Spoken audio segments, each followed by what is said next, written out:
Namaste. You're listening to the Savannah Podcast. Join us on an exploration of Eastern spirituality, yoga philosophy, and conscious living for the new age. This podcast is a production of SavannahSpirit.com, where you can find a large selection of Om and yoga clothing, spiritual jewelry, and unique fair trade gifts from the Far East. Now here's your host, Ashton Szabo. Greetings, everyone. Welcome to the Savannah Podcast. I'm your host, Ashton Szabo. Today's show is about finding love.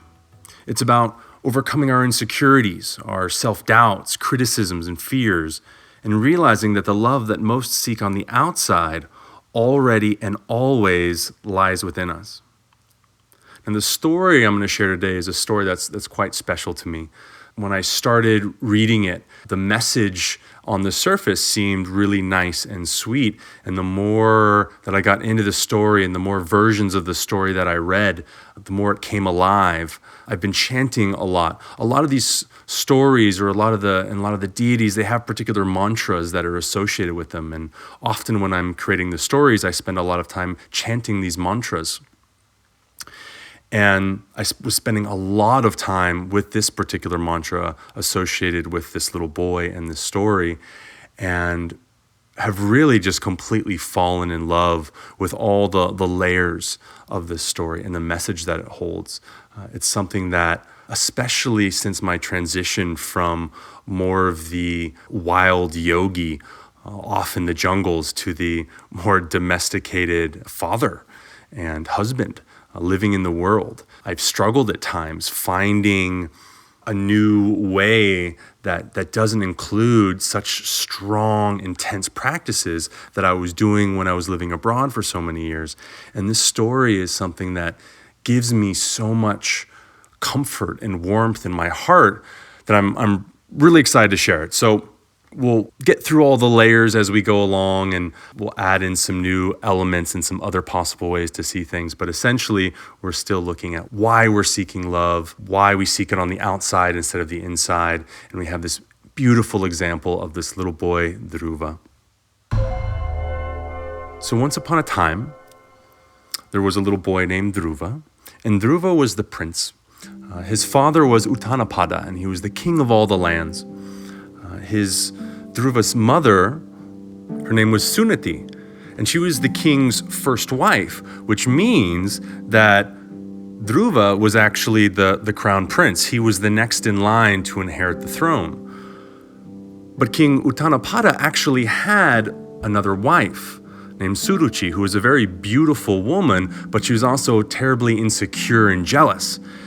And they had a son together as well named Uttama. Now, so Uttama, being younger than Dhruva, was not in line to be the king. But Suruchi, being as she was, she wanted her son to be king. So she constantly manipulated the king to try to withhold his affection from Dhruva. And this obviously made Dhruva really, really sad. Now, one day, Dhruva goes to the throne room to visit his father.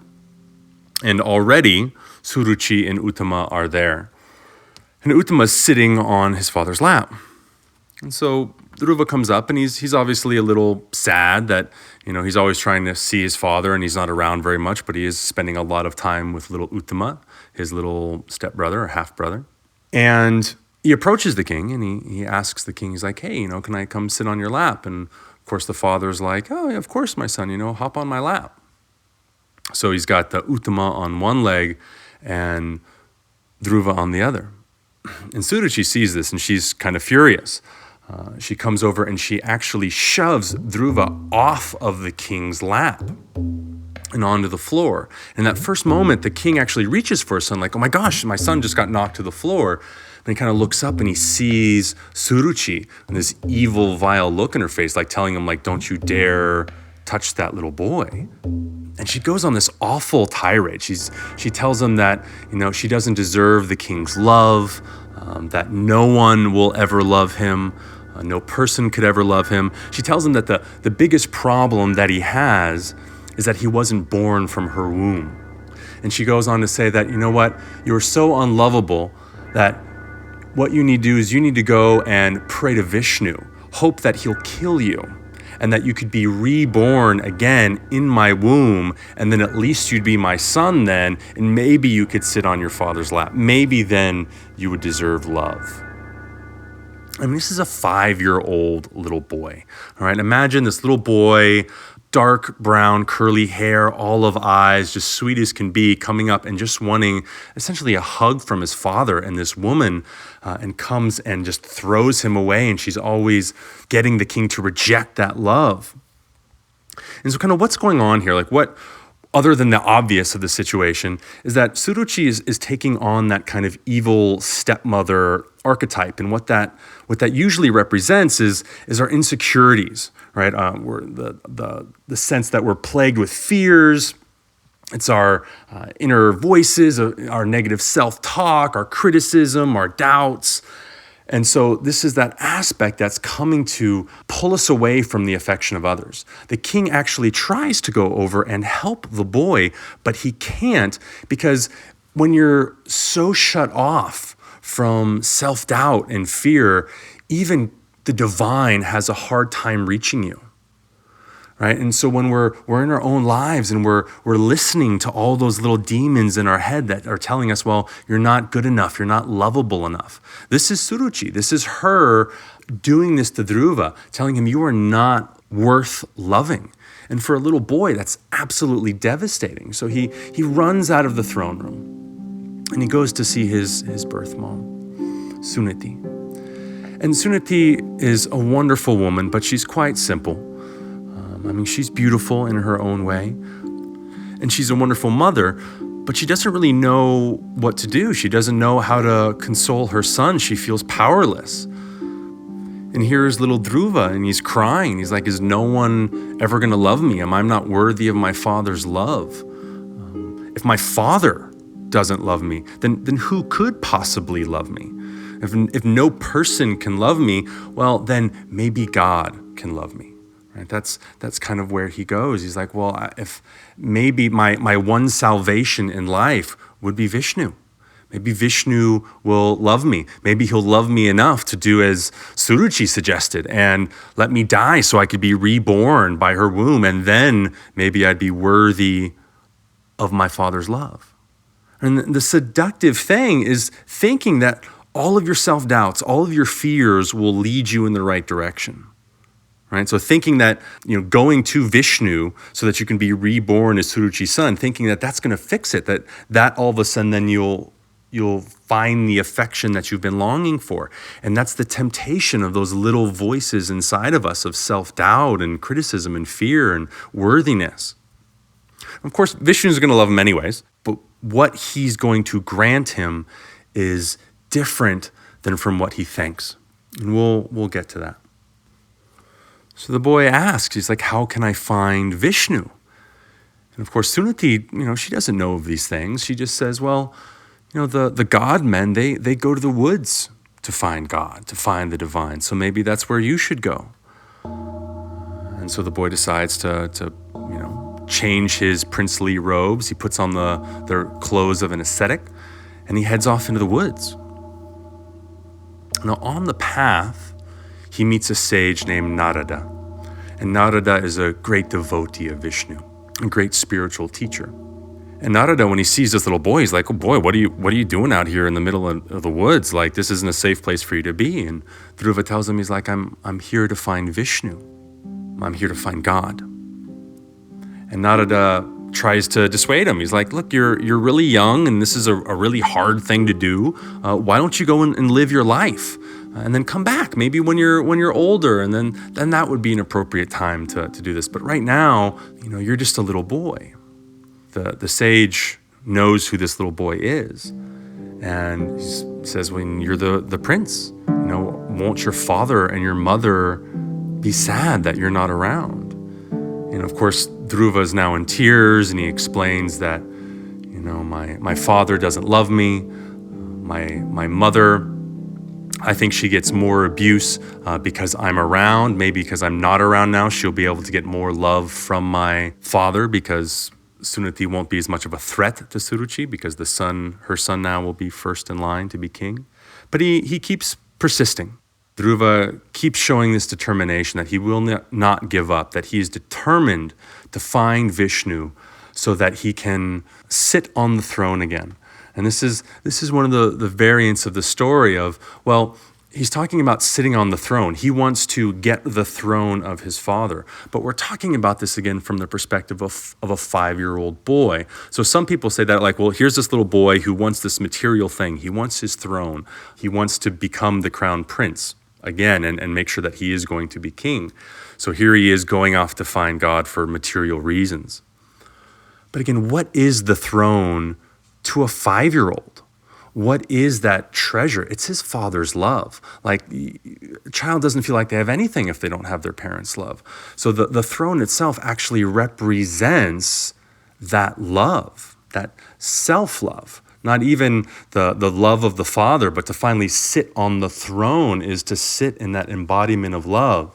But right now, the little boy Dhruva thinks that love is going to come from his father. And that's where he needs to find it. So he's got to go find Vishnu to give it to him, to bring him full circle so he can get the love of his father again.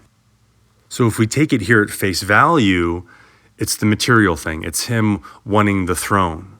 But if we understand what these things in the story represent, including the stepmother, we understand that what he's really looking for is love, and he's been separated from that feeling of love because of his doubt, his criticism, his fears. But so eventually, Narada kind of takes pity on the boy. He's like, okay, this boy is obviously going to do this with or without me, so I might as well give him help. So he gives the boy some practices to do, but most importantly, he gives the boy a mantra.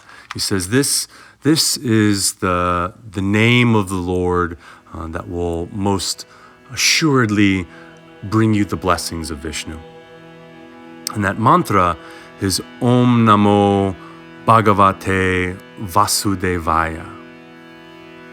And so the little boy went off into the woods and he started doing these intense yogic practices and chanting this mantra over and over and over again.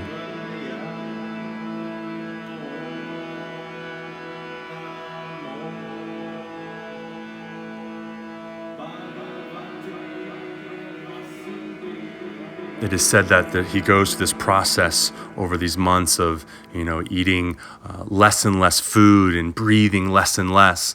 And at first, he's actually standing on one foot for a long period of time in these practices. And some actually associate tree pose, vrikshasana, and yoga asana with Dhruva, because he is there sitting or standing on one foot, doing these practices, saying these mantras, completely committed and determined to find God. And we get something very similar that we do mirroring the story of Hanuman and the golden mango, which we had episodes ago, of drawing in the breath, or this super long retention that starts to shake the earth and make all of the gods panic. And these lesser gods, these are essentially the faculties of the mind and senses. So when you're doing these deep meditative practices and you're doing these breath retentions, these kumbhakas, and starting to peel the layers, quite literally your body can shake. That means you're holding too long. But it feels like your cells are vibrating and expanding in these moments. And you're at that bridge where you're about to go beyond the ego, beyond the mind. So the things that control all that in the senses, they start to panic. They start to freak out. They say, take a breath, bring life back in, bring the world back in, when you're going further and further deeper inside.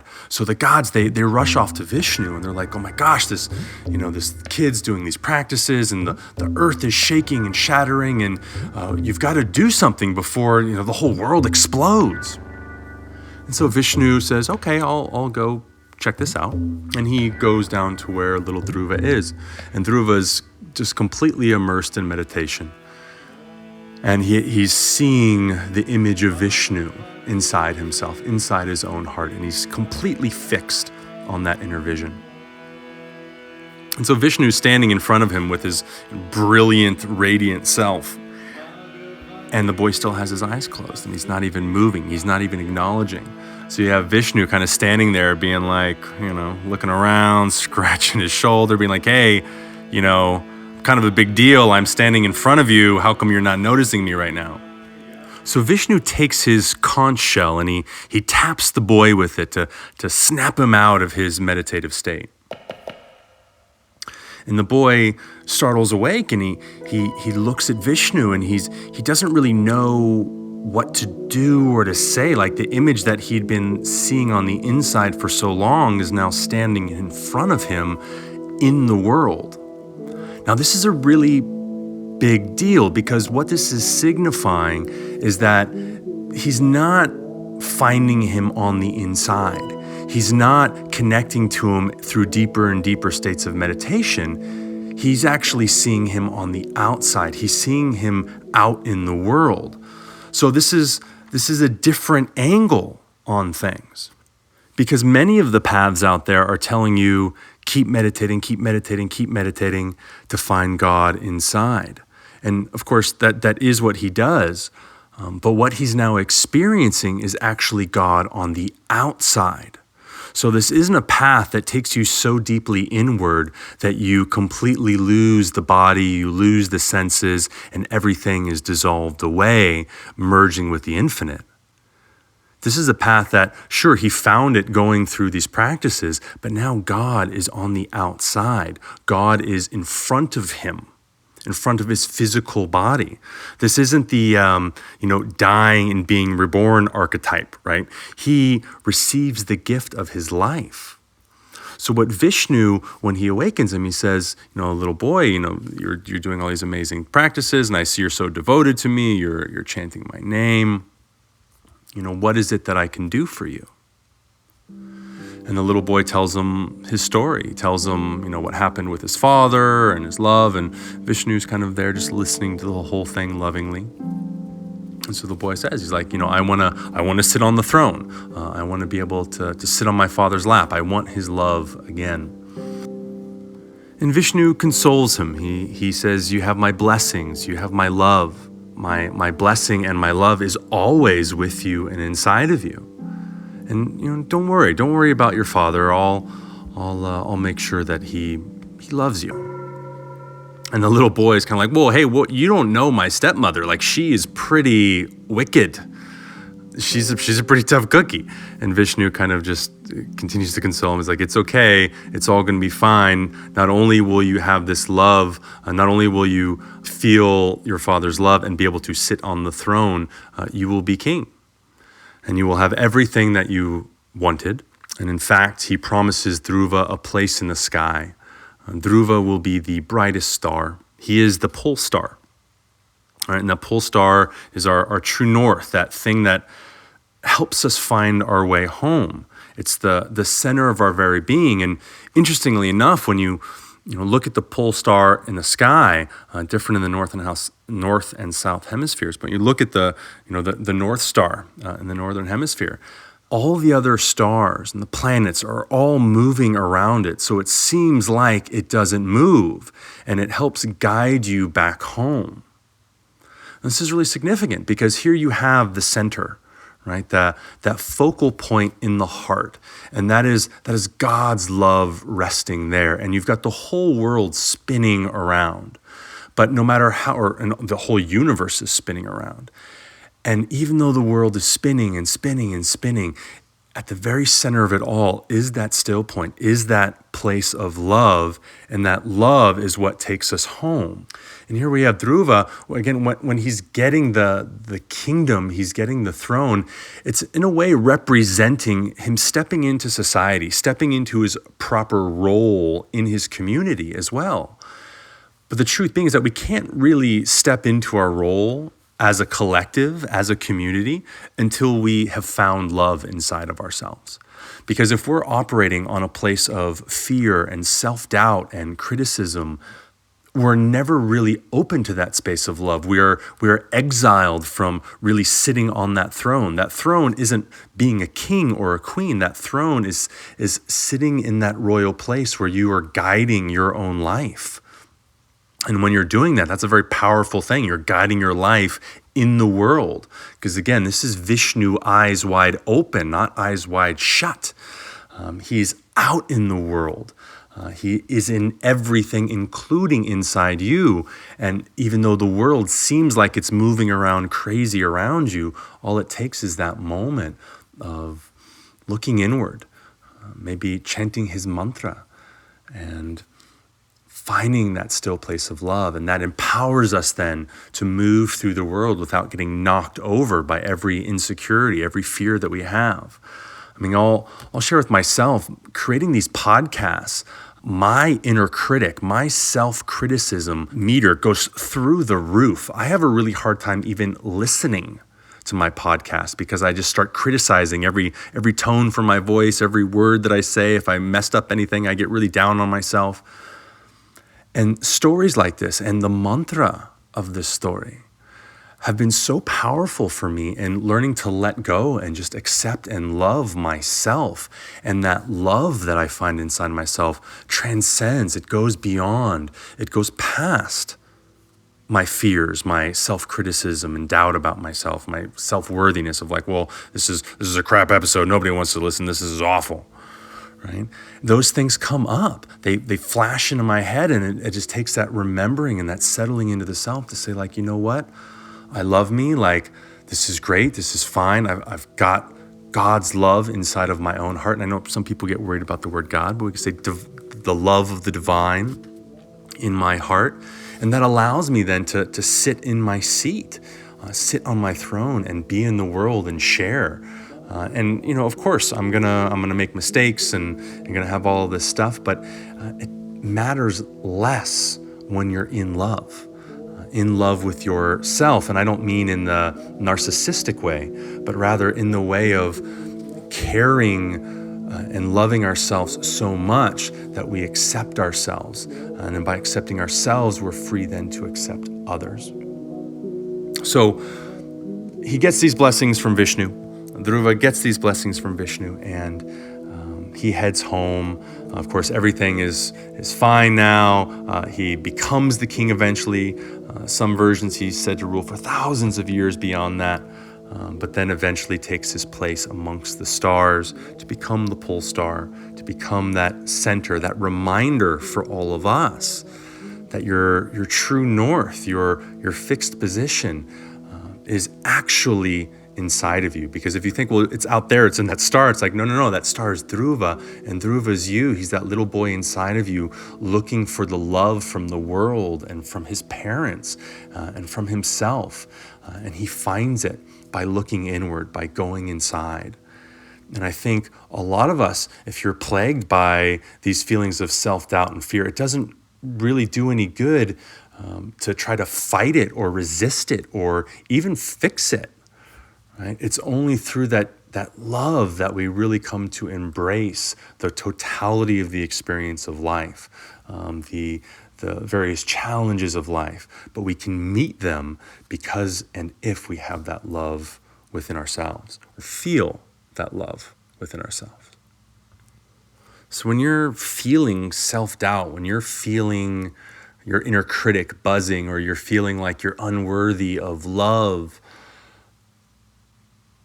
there's no need to try to fix it. There's no need to try to search for it outside of yourself. Look inside of yourself.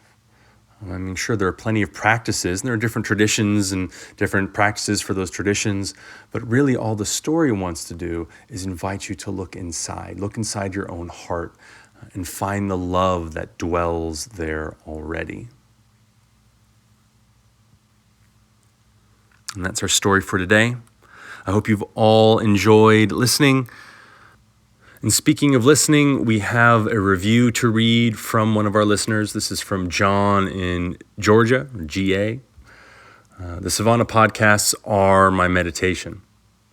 Ashton, I want to thank you and the folks at Savannah Spirit, love my hemp PJs, by the way, for bringing these insightful podcasts to the masses. I too have binge listened to them all. I play them as I drive into work, and the effect for me has been quite similar to a good meditation. I start my workday centered and focused and way smarter than I would be if I had just turned on the tunes. You're providing an invaluable service by sharing your insights, knowledge, and exposing your listeners to the larger global yoga community with your interviews. I'm very happy you've chosen the horizontal path. Your work is bearing great fruit. May the universe continue to bless you in this endeavor, John in Georgia. So John, thank you. I really appreciate your kind words. As I'd mentioned in this podcast already, I do, being a perfectionist, or identifying with being a perfectionist, I suffer from self-criticism and doubt. And it really means a lot, and it's really special to me when I know that these podcasts are being enjoyed by people, that they are affecting people. So it really does mean a lot to me, and I really do appreciate you taking the time to get onto iTunes and write a comment and a review for us. So thank you very much for that. To everyone else who's listened, please, if you got a chance, go ahead and get on iTunes, write us a review. It doesn't all have to be good stuff. Obviously, I want to grow, so whatever it is you have to offer and to say, I'm open to listening. If you've got ideas of guests, you can email me as well. I'm always open to opening up the conversation. So thank you all so much for making it through here to the end. I hope you all have a wonderfully blessed and loving moment. Namaste. Thanks for listening, everyone. If you enjoyed this episode, please let us know by writing a review on iTunes. It's the best way for us to know if we should keep producing more episodes like these. It's also a great way for us to reach out to more people and grow our community. Thanks again for listening. Namaste. You've been listening to the Savannah Podcast. To find out more about Savannah, go to savannahspirit.com or follow Savannah on Facebook at facebook.com/Savannah Spirit. For daily inspiration, check out our blog at savannaeast.com. Be sure to join us next week for a new episode, and thank you for listening to the Savannah Podcast.